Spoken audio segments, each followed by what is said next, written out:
Alright, so if we're just taking a look at XRP here on the daily time frame, we can see pretty clearly, obviously yesterday we had that big drop in the market fueled by some FUD to do with basically the Bitcoin ETFs not being approved. We said quite a large drop in the market for Bitcoin. Obviously that dragged altcoins down to the downside as well. You can see XRP in this local area here was basically just chopping sideways in and around this Fibonacci level here.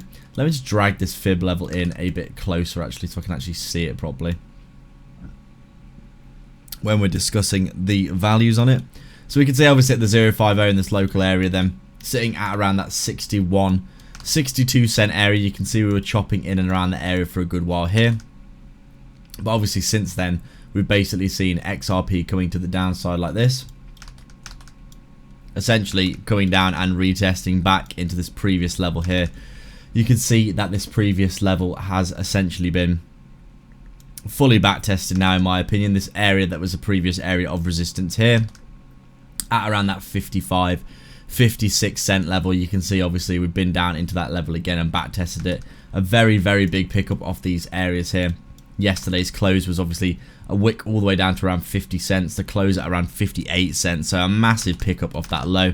And you can see here now, it looks as though we might be fully retesting that previous area of resistance here as support. And obviously what you want to see is a pickup for that wider market going forward.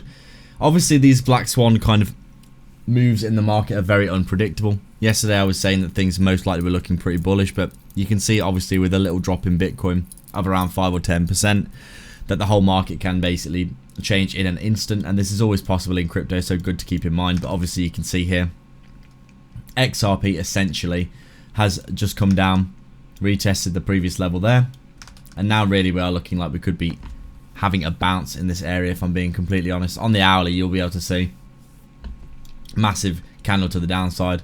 Right now we're kind of consolidating under that previous level of support as resistance, but I do think with the bull market impending we will see ourselves getting a recovery for most cryptos pretty soon, and I don't think XRP is any exception to that. So